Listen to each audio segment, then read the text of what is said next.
Hi everyone and welcome to our midweek devotion. On Sunday we were thinking about what Jesus said was the most important commandment. Do you remember what it was? It was to love the Lord our God with all our heart, all our soul, all our mind and all our strength. Well, we're going to think a little more about that now and then consider the second great commandment, to love our neighbour as ourselves. You may remember from Sunday that God is to have our all. He's not just to have a bit part in our lives, but to be the focus of our lives. We are to love him with everything we've got, our affections, thinking, speaking, relating, working, viewing, buying, everything. But we can't just make ourselves love God, can we? It's like if you were offered a plate of crispy bacon and a plate of celery, you can't just make yourself love the plate of celery. Our hearts would love to have the bacon. That's surely what most of us would choose. Our hearts, with their desires and affections and inclinations, drive our decisions and choices. And so we will typically do what we want. We'll chase after what is most attractive to us. That's why we sin, because in our hearts we love sin. We love a bit of gossip, don't we? We are attracted by self-indulgence and self-glory. We love to have our own way. We love to be first.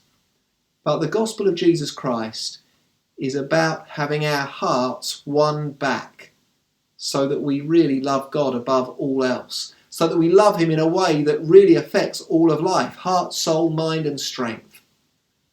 This love for God will affect all of life as we increasingly see and understand that he really is better than anyone or anything else. He's not like a plate of celery that actually isn't that nice. God is more loving, more good, more powerful, more gracious, more kind, more satisfying than anyone else. And when we get that, we will love him. But the only thing that will melt our hearts and cause us to see the supreme goodness of God is the blood of Christ. When we begin to grasp how much God has loved us, so much that he gave his only Son for us, well then we will start to really love him with all our heart, soul, mind and strength. Well, now let's briefly consider the second commandment that Jesus said was most important. It's in Mark chapter 12, verses 28 to 31. I'm going to read those verses for us. Mark 12, verses 28 to 31.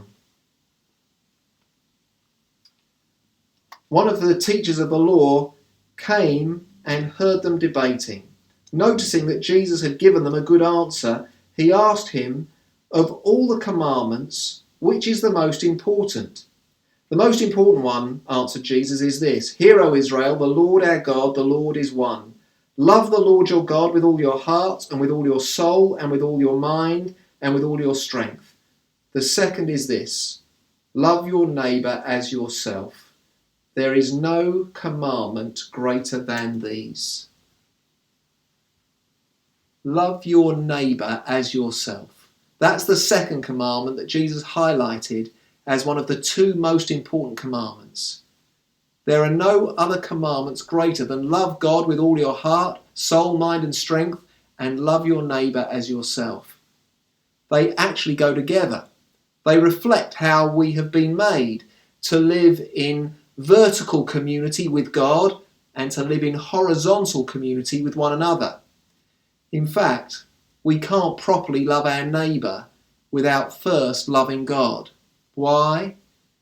Well, because if God is not first in my heart, guess who I insert in his place? Me, myself. And that means that I will act selfishly towards others, even those who are closest to me. I will make my relationships all about me so they will not be truly loving. They'll be about what I can get out of them, rather than about lovingly serving others before myself as God tells me to. It's only when God is in his rightful place in my heart, when I love him first, that I will then really love others. And of course, it is God who tells us how to love our neighbour. And more than that, through Jesus, he shows us how to love our neighbour. Jesus shows husbands how to love their wives. The cross is the ultimate bridegroom giving himself up for his bride.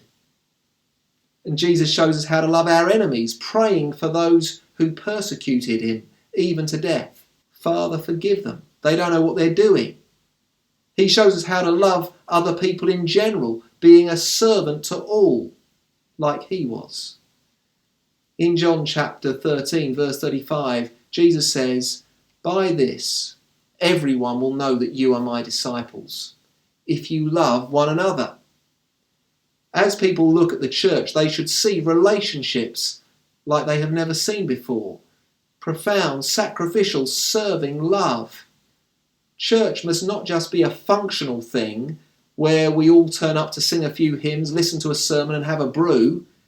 It must be deeply relational, which I know is especially hard in lockdown, but it's not impossible. In fact, lockdown has given us some new ways to relate to one another and new opportunities to care for one another. After visiting St Andrews for the first time, a number of people have commented to me that one of the things that struck them and made them want to come back was not the teaching or the music or the kids' clubs, but the friendships that they could see and the loving way people related to one another.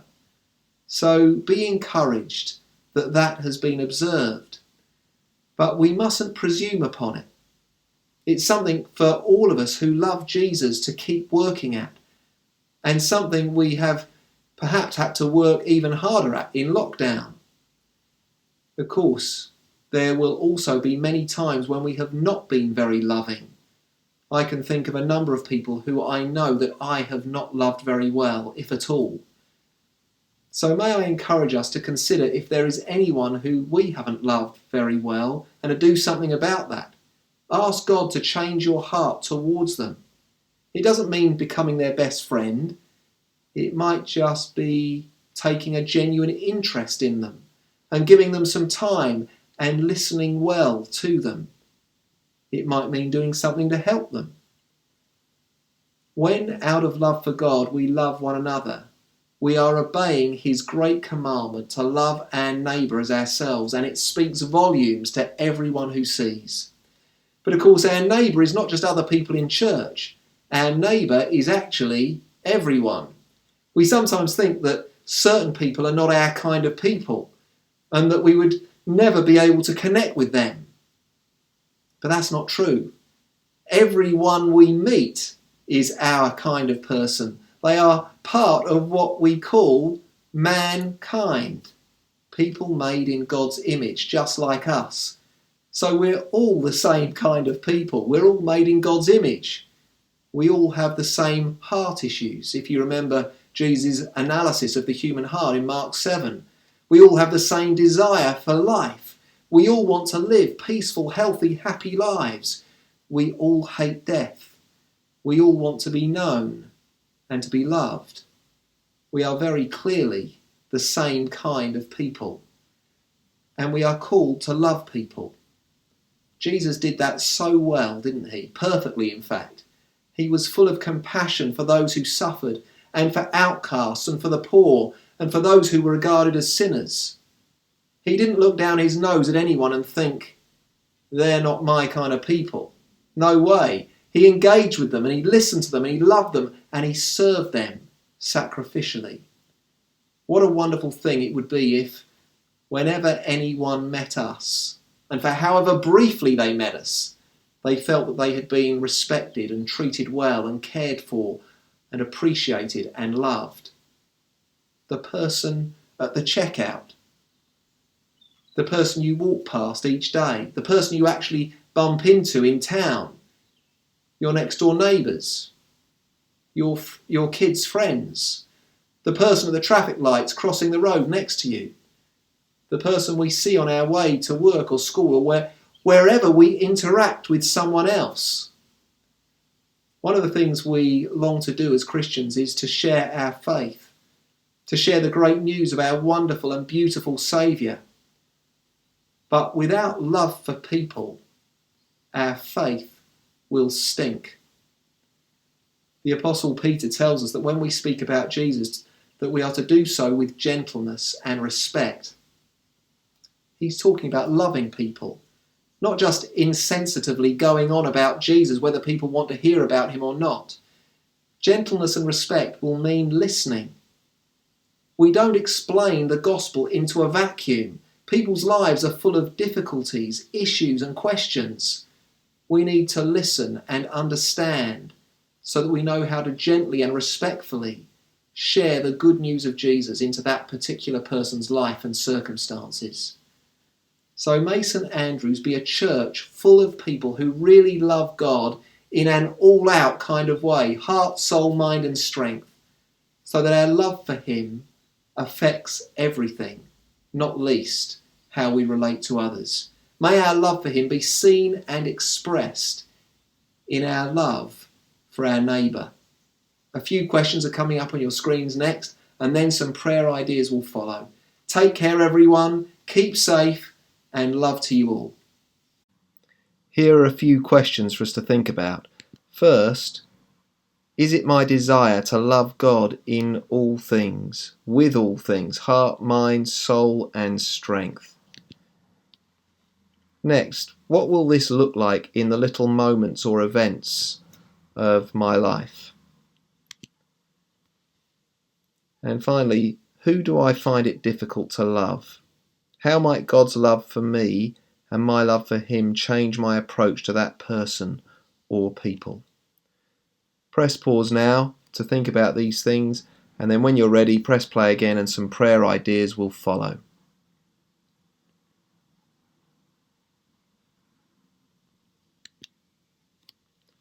Let's turn to prayer.